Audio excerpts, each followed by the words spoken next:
بسم اللہ الرحمن الرحیم۔ ایک تو پشاور والا موضوع سانحہ پشاور اسکول کا، دوسری اور بھی بہت ساری باتیں۔ میں تو ایک دکھی درد سے پردیس میں بیٹھ کے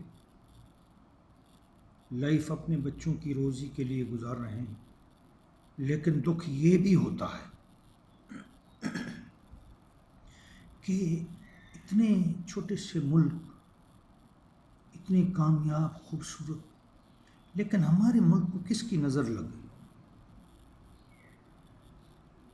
وہ ضیاء الحق کے دور میں کسی نے شاعر کہا تھا کہ ہر موڑ پہ الو بیٹھا ہے، انجام گلستاں کیا ہوگا۔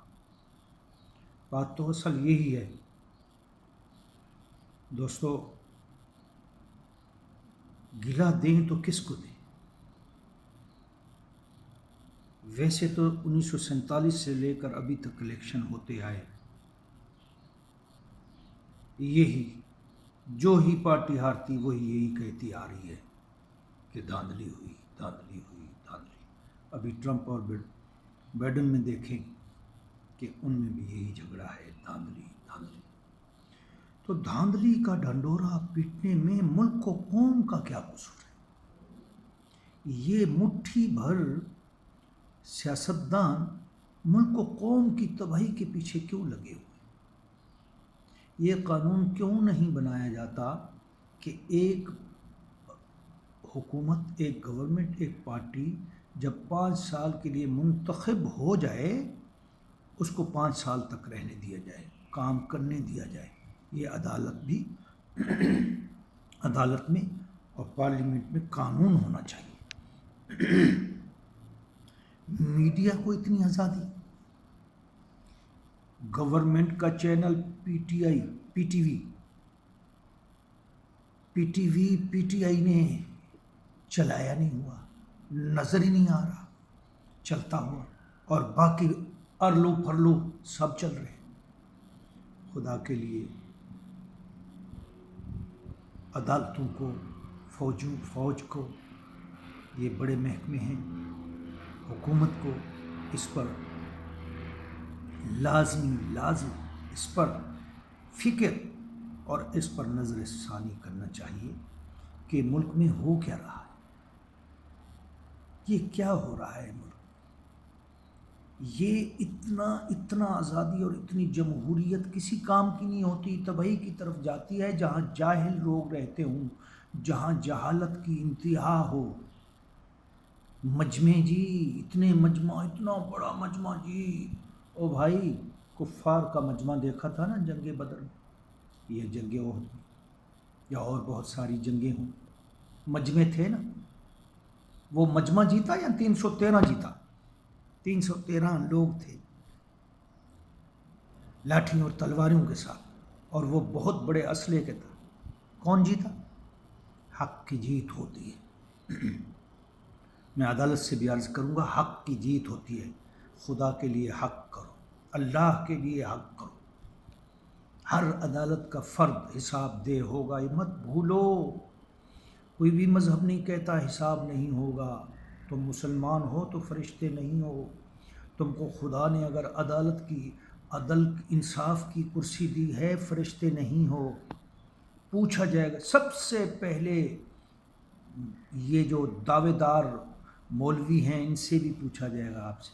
مجمع کو مت دیکھو، جنازہ ہو گیا جی مجمع کے ساتھ، اتنا مجمع ہونا چاہیے۔ پی ڈی ایم کے نواز شریف چھپے ہوئے، جس کو عدالت نے بھیجا، عدالت نے بھیج دیا، بہانہ اس نے کیا، سرٹیفکیٹ جھوٹے بنوا کے، جھوٹے سے مراد ہے کہ وہ ٹیکے لگوا کے بیماری کے ایک دفعہ بیمار ہو کے پھر دوبارہ وہ ٹھیک ہو گیا۔ وہاں کوئی بیماری نہیں ہے۔ لوٹے ہوں کو از خط نوٹس نہیں ہے۔ مریم نواز جو اس پہ ضمانت پہ رہا ہے، اور کافی ان کی پی ڈی ایم کے لوگ، ان پر کوئی از خود نوٹس نہیں ہے۔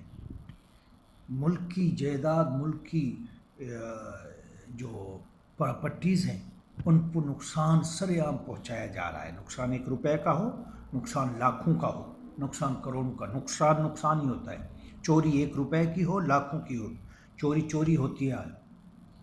عدالت سے عرض ہے، گزارش ہے مؤدبانہ، ہاں بھیج دیں گے، آپ بھیج دینا، اور بھیج دیتے ہیں۔ جی یہ توہین عدالت، تمہارے ملک کی عدالتوں توہین عدالت بھیجتی، تم پر توہین عدالت ہونی چاہیے، عدالت پر توہین عدالت ہونی چاہیے۔ مشرف نے کچھ نہیں کیا۔ میں تو کہتا ہوں ایسا انسان آ جائے جو بیٹھے ہوئے بددیانت ججز، سپریم کورٹ سے لے کر چھوٹی سے چھوٹی ضلعی تحصیل عدالتیں، وہاں پہ بیٹھے ہوئے بگ ججز، بڑے ججز، سیشن ججز، سپریم کورٹ کے چیف ججز جو بڑے ہوتے ہیں، ان سب کو پکڑ کے تخت دار پر لٹکایا جائے اگر وہ بددیانتی کرتے ہیں۔ اور ہمارے ملک میں بددیانتی کے سوا کچھ بھی نہیں ہو رہا۔ بتائیں پشاور کے معاملے میں، بتائیں مجھے، جواب دے عدالت، کہاں ہیں؟ کیوں خاموش ہے عدالت؟ کیا وہ کسی کی اولاد نہیں ہے؟ وہ میری اور ججوں کی اولاد نہیں ہے؟ وہ پاکستان کی مٹی نہیں ہے؟ کہاں ہیں ججز؟ میں ججوں کے خلاف عالمی عدالت میں پوچھوں گا پاکستانی ججوں کے کہ کہاں ہیں وہ بچے؟ بتاؤ کس نے مارا؟ کیوں مارا گیا؟ کہاں سے آئے؟ آسمان سے فرشتے جن آئے تھے؟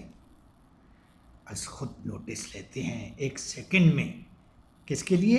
ایک عام سے آدمی کے لیے۔ اس نے تھوڑا سا بول دیا، ان کے خلاف سے مراد انہوں نے حق اور سچ کی بات کر دی، ان کو مرچیں لگیں اور ان نے اس لیے از خود نوٹس لے کے اس کو ذلیل و خوار کیا۔ شرم کرو، کچھ شرم کرو۔ یہ ملک ہے، کسی کے باپ کی جائیداد نہیں ہے جو وراثت چلے گی یہاں۔ اب یہاں وراثت نہیں چلے گی۔ محمد بن قاسم کی طرح ایک اٹھے گا جو تمہارے ملک میں انصاف لے آئے گا۔ یہ یاد رکھنا، صفحہ ماتم بچھے گی تمہاری۔ وآخر دعوانا الحمدللہ رب العالمین۔